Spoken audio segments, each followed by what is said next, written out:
Welcome to Inside IR, a podcast series by Herbert Smith Freehills that explores the latest developments in the Australian industrial relations landscape.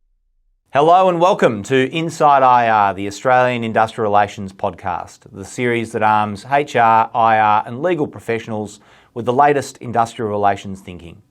My name is Rohan Doyle. I'm a partner in the industrial relations team at Herbert Smith Freehills, and I'm very excited today to be joined on Inside IR for her first appearance, Sophie Beaman. Welcome, Sophie. Hi, Rohan. Very excited to be here today. It's great to have you for your first appearance on Inside IR. For those that don't know Sophie is an executive counsel in our Sydney industrial relations practice. And Sophie's been in IR now for about 12 years, focusing on a range of sectors, including finance, healthcare, construction and resources, and has a wealth of experience to share on the industrial relations and bargaining front. So we're very much looking forward to your insights today, Soph. How are you feeling about your first appearance, by the way? Yeah, I don't know how I've managed to avoid it for the first, 12 episodes. So I'm very glad to be here today and glad we've been able to make it work. Your first and it won't be your last. And our viewers might have noticed this is a little bit of a different format that we've got on today. We're actually trialling a new method where we're filming in two different locations, the wonders of modern technology.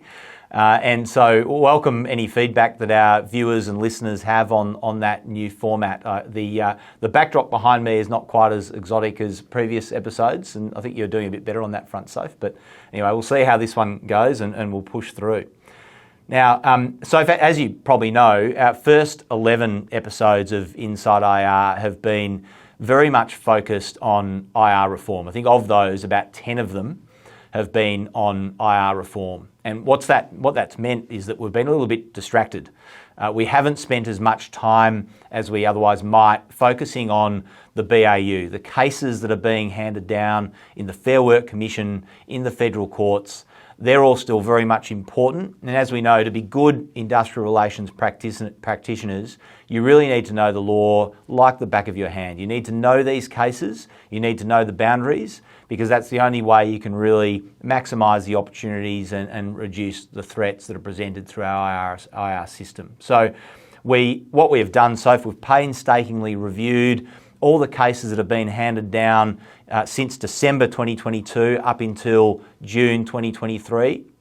And we've hand-selected what we think are the top 6 cases that IR practitioners need to know about. We've previously done a similar episode of this type where we've selected our top 6, and like that episode, we haven't necessarily chosen the top 6 that are most front of mind, the ones that have obtained sort of the most airplay or most media, but rather the ones that might have scooted under the radar, so to speak, and are nevertheless really important for IR practitioners to know about. And so we'll continue to do this fairly regularly through future episodes of Inside IR as well. And we've got actually a quite interesting cross-section, I think, Soph, today to work through of those 6 cases. The first one, we'll start with Sydney Trains. It's a relatively rare wages and conditions arbitration by the Fair Work Commission, which will give us a bit of insight, I think, into how the Fair Work Commission might approach the arbitration of terms and conditions, including through the new intractable bargaining jurisdiction. Second, we'll then move to Lloyd Helicopters, an unsuccessful application by the employer to suspend and terminate protected industrial action due to threat and danger to health, welfare of part of the population. Third, we'll cover the Santos scope order decision, in which the AWU and AMWU were successful in obtaining an order to force Santos to negotiate a single enterprise agreement covering multiple work groups, as opposed to Santos's preference to continue negotiating 2 separate agreements. Fourth, we'll move to the decision of Deputy President Bell in Monash University, where Monash unsuccessfully applied to vary their enterprise agreement to correct an alleged ambiguity or uncertainty. And it's a rather fascinating decision because it was an attempt by Monash University to head off a proceeding involving an alleged underpayment of wages. So a very topical and timely decision, very much looking forward to that one. Fifth, we'll cover the Ausdrill full bench decision in which the Fair Work Commission rejected Ausdrill's application for approval of their enterprise agreement, primarily on the basis of the explanation that had been given to employees about the terms of that instrument and the effect on employees. And that's a particularly timely decision, particularly given we now have much more onerous obligations following changes that have been made to the genuinely agreed test. And then finally, number 6, we'll finish on Virgin's unsuccessful application for orders cooling off or suspending protected industrial action for their proposed agreement. Now, what's interesting in all of these cases, this certainly hasn't been deliberate, but 5 of the 6 actually involve an unsuccessful application by an employer. So hopefully that's not a sign of a trend or a sign of things to come, but that certainly is a common feature of these decisions, and we'll talk about that a little bit more as we go through each of them. So there's a nice broad cross-section there, so something in this for everyone. So we won't waste any time. We'll get straight into it, starting with the Sydney Trains decision. So. Yeah, thanks, Rohan. So I think anyone who commutes in New South Wales, whether you're an IR practitioner or not, would be very well aware that Sydney Trains and New South Wales Trains has been engaged in some very protracted bargaining for the last couple of years for a replacement enterprise agreement. Fortunately for us commuters, they were able to reach in-principle agreement on the terms of an enterprise agreement, subject to 2 issues that weren't resolved between the parties. And one of those issues, very importantly, of course, was the applicable wages under the agreement. So the parties left those 2 issues to the Commission to determine after the agreement was approved. So this decision is the full bench's arbitration of what was brought as a Section 739 dispute to resolve these 2 issues. So the agreement did actually include some provisions in relation to pay increases. It had a kind of upfront $4,500 bonus that was payable to employees, and then it had 2 increases during the life of the agreement, one for 2.53%, one for 3.03%. And the employers argued that there shouldn't be any further increases awarded by the Commission, primarily on the basis that they said the increases that were in the agreement were consistent with the New South Wales public sector policy on wages, and they said they were otherwise fair and reasonable. Unsurprisingly, the unions argued that there should be additional increases awarded, essentially to a total of 6% year on year for 3 years of the term of the agreement. And the Commission ultimately did award further increases, but of only an additional 1% for the final 2 years. And so at first blush, I think this decision might seem like it's very, specific to New South Wales Trains and Sydney Trains, and of course to the terms of their enterprise agreement, because obviously Section 739 disputes often are. But the reason that we picked this one to talk to you about and why we think it's really interesting is because it gives some really helpful guidance, we think, about how the Fair Work Commission might approach wage determinations as part of its new intractable bargaining workplace determination jurisdiction. We have, of course, done another podcast episode on that previously, so plug for that to go listen to it if you haven't already. But I think what this decision really does is it emphasises the importance of expert evidence and how that's going to be approached both by parties in these kind of wage determination cases as well as by the Fair Work Commission. So here, both parties relied on their own expert evidence of economic consultants to support their position. And the Fair Work Commission really closely scrutinised that evidence and the basis for the different positions that the parties had arrived at, and really showed a kind of a willingness to engage with that evidence at a very close level. Interestingly, the Commission also relied on its own economic research team and CPI data and RBA inflationary forecasts to come to its decision. And what the Fair Work Commission did is it considered the impact of inflation on real wages from the nominal expiry date of the previous agreement up until the nominal expiry date of the current agreement. And relying on all of that evidence, it did find that there was going to be a significant decline in real wages of employees over the life of the agreement. And that was really relied on to support the Commission's decision to award further increases under the agreement. But what the Commission did do is it noted that the kind of maintenance and increase of real wages is a medium to long-term objective. You can't expect that every single year of the nominal term of an enterprise agreement you're going to have that kind of maintenance or increase of real wages. And it also commented, particularly in a high inflationary environment, you can't expect that kind of automatic wage indexation. So those factors are what kind of reduced or capped the increases that the Commission was prepared to make. Some other comments that the Commission made in this decision, which I think are going to be equally relevant to the Commission's new intractable bargaining workplace determination jurisdiction, are comments that the Commission made around this not being some kind of arbitrary, wage fixing exercise and its consideration of what was fair and reasonable for these workers, and similarly that this wasn't a task analogous to, fixing minimum rates under modern awards, but rather it was a private arbitration and it was, in consideration of the arguments that the parties had raised and the context of their industrial dispute. And I think it's important to keep that in mind as part of the Commission's new jurisdiction as well. The Commission did also note a couple of factors that the parties hadn't raised but it thought could have otherwise been relevant. And I think they're also interesting to just reflect on because, again, they're likely to be relevant as part of the new jurisdiction. So they included that the employers hadn't raised any submissions or led any evidence as to the financial or commercial impact of further increases on them. Equally, neither of the parties had raised any evidence about the impact of increases on the New South Wales economy, so there weren't those kind of broader public interest considerations that might be relevant. And the unions hadn't run any case around kind of a change in work value, which they said warranted the pay increases. They had made some broad submissions in relation to improvements to productivity, which they said warranted further increases. But the Commission held that there was no evidence which actually supported those very broad submissions, and so they didn't warrant any further increases.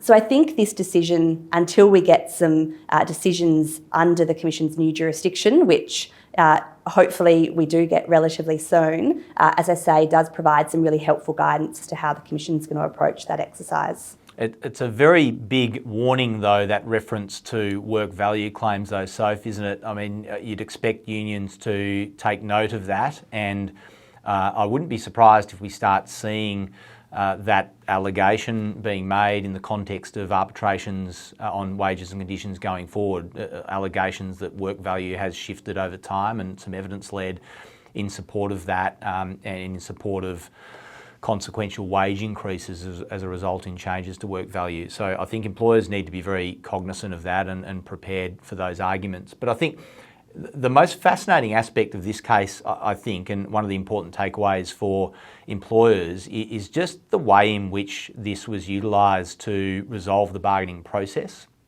Because as we know, I mean, the common avenue where there's an intractable bargaining is to head into the Fair Work Commission under a Section 240 conciliation. And on occasion, it doesn't happen too often, but there is the power for the parties to agree for the Fair Work Commission to arbitrate on certain conditions. The problem with that Section 240 arbitration, of course, is that the Commission issues a recommendation. It still needs a vote. It still requires the employees to vote it up, and in theory, the employees may not do that, which then leaves the employer in a bit of a difficult position. But the really great thing about what the employer did in this case is that they actually resolved the enterprise agreement. As you mentioned, Soph, they settled on some base level wage increases. The agreement was made, so the bargaining was done, and they empowered the Fair Work Commission to arbitrate on whether any additional wage increases would be awarded. Now, the beauty of that is the parties are then stuck with the outcome. Bargaining is complete. There's no risk of returning back to the bargaining table. There's no need for another vote. So it's a very good strategy, I think, for employers to think about utilising when they've been through an extensive bargaining process and they're left at the end with a small number of discrete issues that they just can't resolve. It's a much safer mechanism to use than going through the alternative, a 240 arbitration process. So, yes. The flip side of that, Rowan, interestingly, I think, is for an employer, it gives them a degree of uncertainty as to what their ultimate outcome is going to be, because, as you say, they're stuck with the agreement and the arbitrated outcome, and wages is obviously, a really important part of that. And so there's a degree of uncertainty as to what they're going to be stuck with. So an interesting risk to take. It's a really, really good point. And I think it comes down to this is probably something we've touched on in previous episodes, but for employers who prepare well and have great justification and evidence-based justification for the positions they take in bargaining, then employers should be able to be relatively confident in going into that arbitration process and knowing at least what the likely parameters are of the Fair Work Commission's findings. And it's of course possible also to set the outer limits of what the Fair Work Commission is empowered to order in the agreement as well, which would all come down to the negotiations. There's lots of options there to work through. So I think very much a worthy inclusion in our top 6, which I think brings us to number 2, Lloyd Helicopters, in which Lloyd Helicopters applied to terminate a planned 48-hour work stoppage of protected industrial action and an ongoing ban on communication outside of working hours. And that application was made under Section 424 of the Fair Work Act, which we know is based on the allegation that industrial action has threatened to endanger the life, personal safety, health or welfare of part of the population. Now, the application in this case, it wasn't successful. The protected industrial action that was the subject of the application really only related to their offshore operations, and the focus of that industrial action was on some particular duties that were performed by Lloyd Helicopters, and they included technical emergency flights to and from Broome to the Prelude offshore operation. It also involved some tasks that Lloyd Helicopters were engaged to perform for the WA state government in the context of providing assistance during natural disasters. And it also related to a helicopter sharing arrangement that they'd entered into in Karratha with multiple clients, which involved them servicing offshore oil and gas facilities, including passenger transfer flights, medevac flights and related emergency support transfers. So that was really the focus of the application. And the application related to the concern about the impact that the industrial action would have on those, let's call them the emergency type functions that were performed by Lloyd Helicopters. Now, importantly here, the union, as the union often does in scenarios like this, the union provided undertakings which were designed to give the employer some comfort that the industrial action wouldn't impinge on some of these emergency type activities. And they were quite extensive, those undertakings. The union relied on those in support of their defence in alleging that there was no sufficient threat of endangerment to health, safety, welfare to the part of the population. Now, in this case, importantly, the Fair Work Commission accepted that the relevant part of the population that we were talking about here were those individuals that required emergency evacuation, the precise duties and functions that Lloyd Helicopters were engaged to do. And the key issue in dispute that really led to the ultimate outcome here was, do you just focus on the relevant threat in the event that there is such an emergency?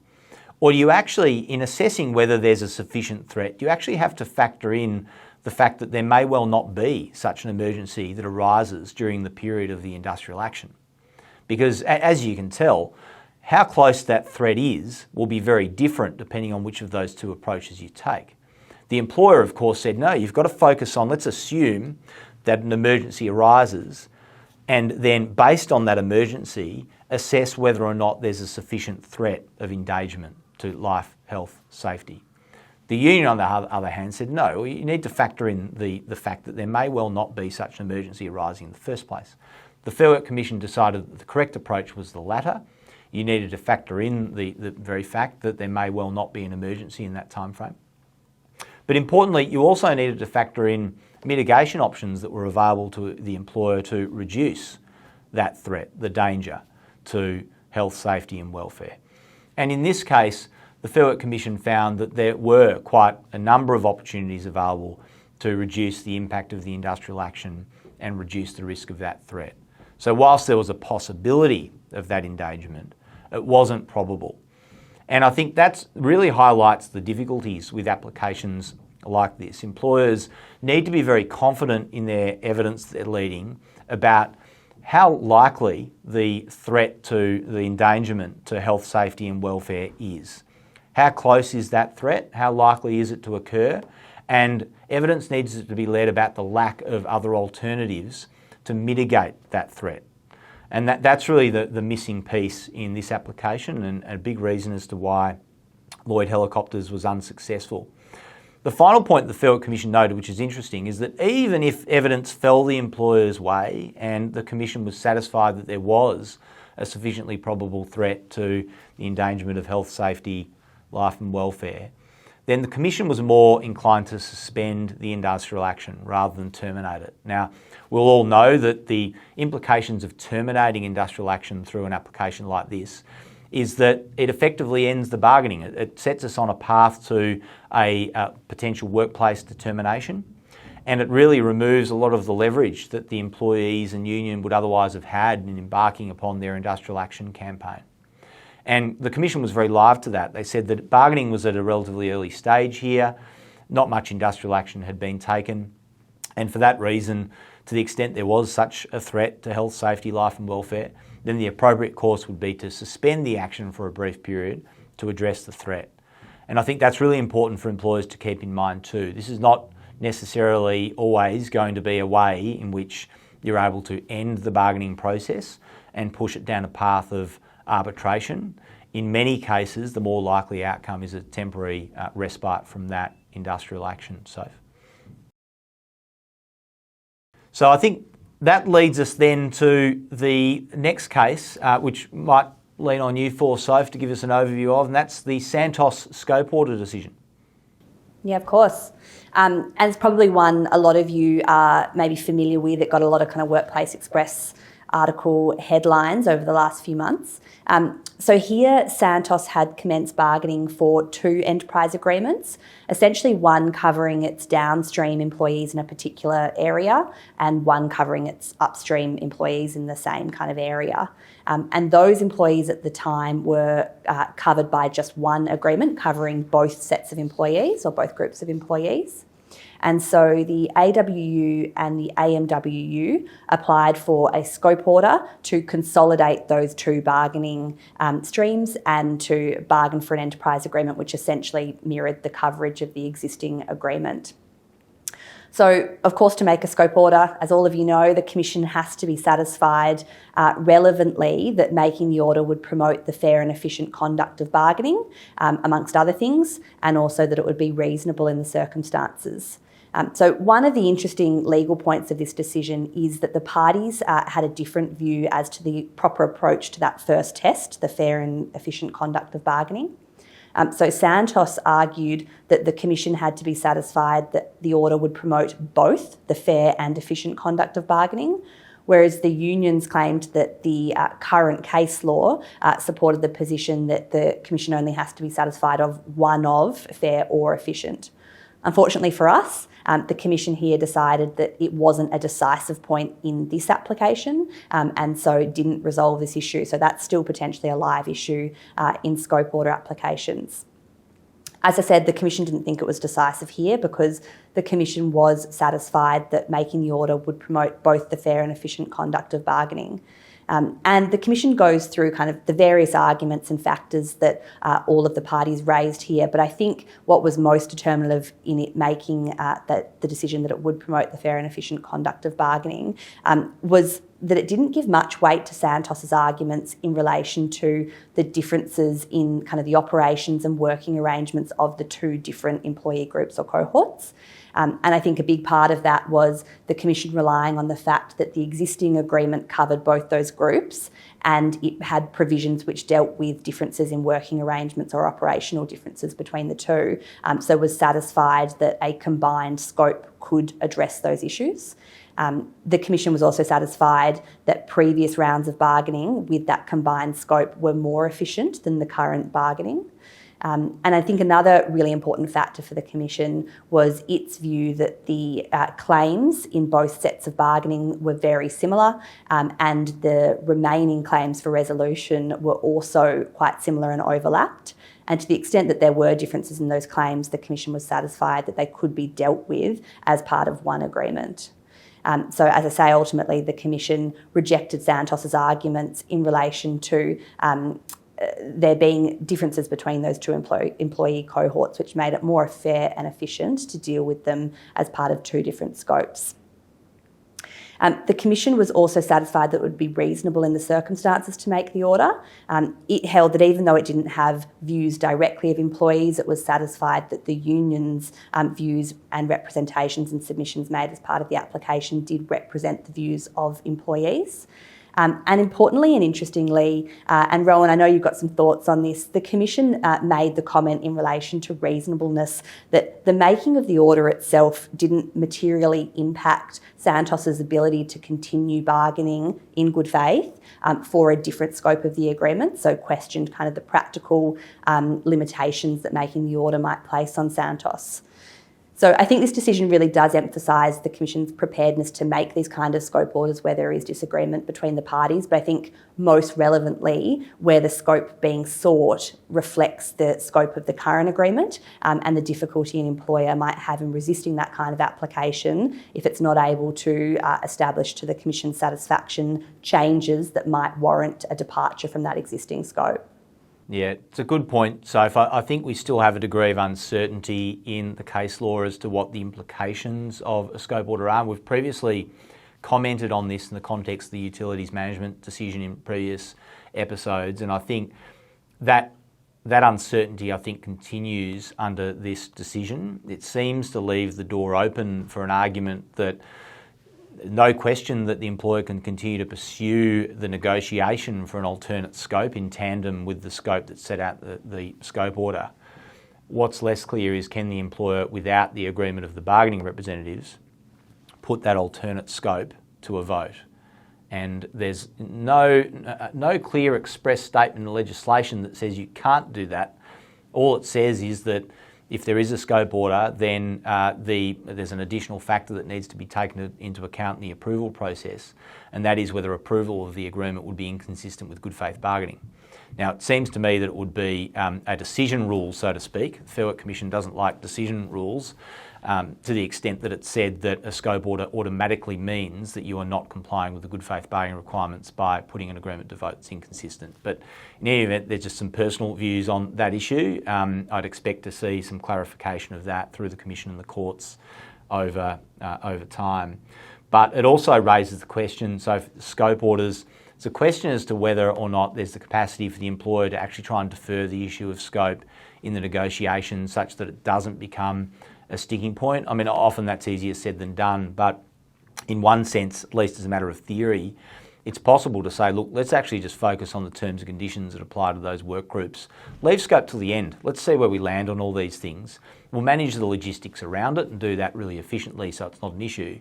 And we'll come back to scope at the end, see where we land on all these things. And often that's a very effective strategy and actually can avoid disputes of this nature if at all possible. Which brings us to the Monash case, Soph, a very interesting case. Yeah, it is. It was a kind of good try by Monash.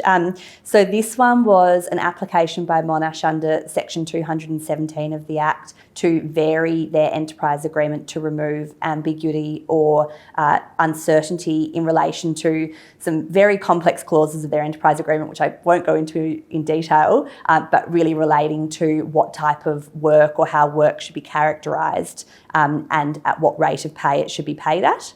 And so the application was brought in the context of related kind of underpayment proceedings and claims by the unions in relation to those clauses. And so Monash made this application to vary the agreement to resolve some of those ambiguities which were driving these underpayment issues, and made the application to do so retrospectively as well. So a kind of very creative idea and approach for Monash if they had been able to pull it off.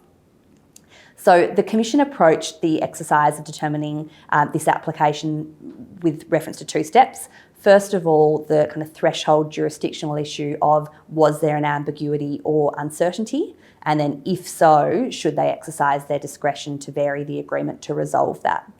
So in relation to that jurisdictional threshold issue, there's a really helpful summary of a recent full court decision in relation to this, which if you ever need to look at it, go to the case and have a look. It kind of summarises the principles very neatly.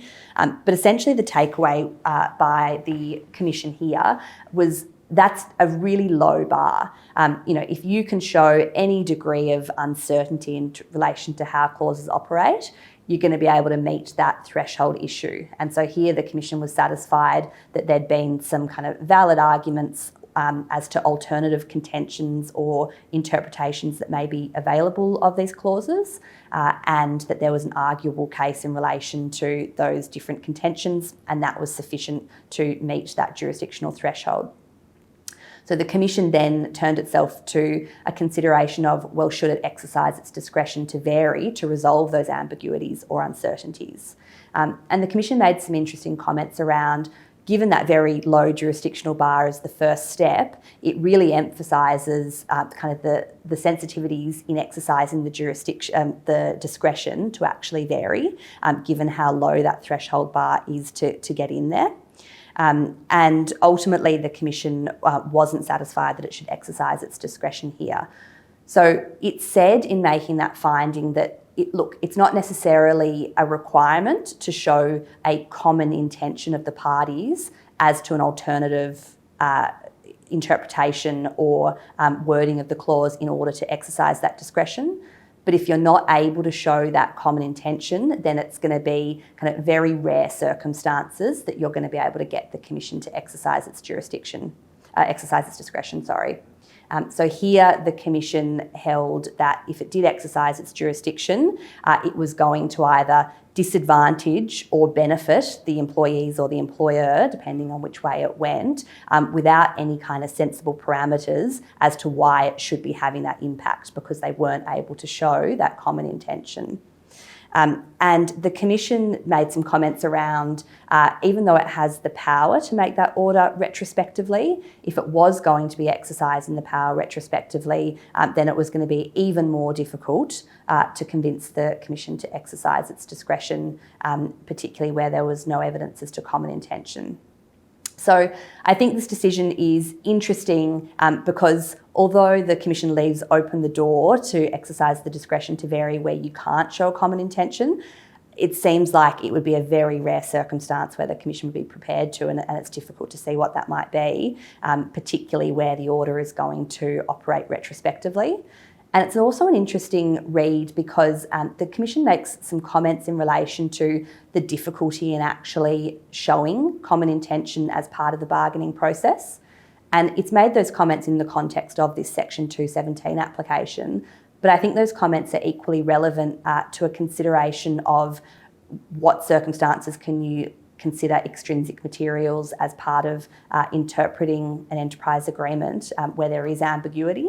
And it's something to be, I think, alive to and aware of, are some of those difficulties in actually being able to show what common intention of parties is as part of bargaining. That's a really good point, Soph. And as we know, on the whole, enterprise agreements are generally not drafted in the most optimal way, if I can put it that way, in the sense that there are often ambiguities and uncertainties in drafting. It's just a function of the process. But I'd highly recommend, if you're an industrial relations practitioner that engages in enterprise bargaining frequently, do read this decision, because what it does highlight is, as Soph said, the prospects of actually getting a variation to correct ambiguities on substantive entitlements where you don't have common intention, it's very rarely going to happen. It's near impossible. And there are ways to fix that. And one of the best sources of material to help establish common intention on the meaning of otherwise ambiguous enterprise agreement terms is the explanatory material that's sent to employees ahead of a vote. They are parties to the agreement, together sometimes with unions if they apply for coverage. But if you can identify in that material some explanations or examples about how the terms are intended to operate, then that will be admissible material in the event of any dispute about how the agreement works, And Soph, I think it'd be a pretty great material to point to establish a common intention that might support one of these applications. And I think if you've got that material available to you, you might find that you'll get a different outcome to what was achieved in this case. So I think there's some room for improvement there in how employers approach the development of their explanatory material ahead of votes. And there's much opportunity there to actually build in some extra material to help with the clarity of how the agreement is intended to operate. So something to bear in mind. Do have a look at the case though if you are engaged in enterprise bargaining processes, because it might give you some ideas. Speaking of enterprise bargaining, brings us to case number 5, the Virgin application to the Commission for an order under Section 425 to suspend protected industrial action. Now, this is just a quick one, but it is a fascinating decision because roughly the same time that Virgin Australia Regional Airlines made this cooling off application, they also made an application, it's been reported to be the first application, for an intractable bargaining declaration. Now, if that declaration is made, then immediately all industrial action must stop and they will enter a process which may well lead to a workplace determination, an arbitrated end to bargaining by the Fair Work Commission. And what Virgin sought in its cooling off application was effectively to stop industrial action earlier whilst the parties were working through the application and hearing of the request for the intractable bargaining declaration. So really to bring forward the end to industrial action earlier than what might otherwise be the case. And I've got to say, Sophie, in reading this decision, it did feel like a bit of a stretch, I must say. The Commission, the Union first submitted that, look, had the intent of this new legislation around intractable bargaining, had the intent been that industrial action stop whilst the parties worked through the intractable bargaining declaration application, then the legislation would have said so. The legislation doesn't. Rather, its legislation has determined that the point at which the industrial action stops is only if the declaration is made. So it's fairly clear from the legislation there's no intent that industrial action stop beforehand, and indeed the parties are expected that they'll continue to impose industrial pressure on each other whilst that process is being gone through, in the hope that the parties might actually reach agreement in the meantime. The Union also submitted that, generally speaking, cooling off applications are made in the hope that industrial action would stop so that parties could divert their attention to actually doing a deal, in that it would actually assist the parties in reaching agreement. Now, that argument wasn't available to Virgin in this case because as part of their application for an intractable bargaining declaration, they were necessarily saying that it wasn't reasonably likely that the parties would otherwise reach agreement. That's precisely why they sought the intractable bargaining declaration. So as a result, the cooling off would not help the parties reach agreement because Virgin's position was that that was not possible. So the Fair Work Commission ultimately agreed with the Union and said that the cooling off application, the power to suspend industrial action for a period, was not intended to be used for this purpose, was not intended to give employers like Virgin some extra time without industrial action to prepare for their intractable bargaining application, and on that basis the industrial action was allowed to continue. So the point that I take away from this, Soph, is a point we've actually made on previous episodes of Inside IR. Intractable bargaining is not a quick and easy solution for employers. I think employers are going to have to expect that the threshold that the Fair Work Commission will apply to those applications is that they'll expect the bargaining participants to have gone through a quite extensive bargaining process, and that would include engaging in industrial action. And for that reason, I think employers need to the extent possible, and I note that some industries will find this harder than others, but to the extent possible, employers are going to have to be prepared to weather a period of industrial action prior to potentially ultimately getting through the intractable bargaining process and having their agreements arbitrated. So for employers interested in intractable bargaining, I do encourage you to have a look at our previous episode where we cover that in further detail, because I'm expecting there be a lot of interest in that new jurisdiction of the Commission and many applications to come. And hopefully, Rohan, at our next 6-month review, we've got a Virgin intractable bargaining decision we can talk to everyone about. I suspect we will, maybe even earlier than that. We'll watch this space. Which brings us to our sixth and final decision, Soph, the Ausdrill application for approval of their enterprise agreement. Yeah, so this one is the full bench decision in an appeal of a decision to reject the approval of an enterprise agreement made by Ausdrill.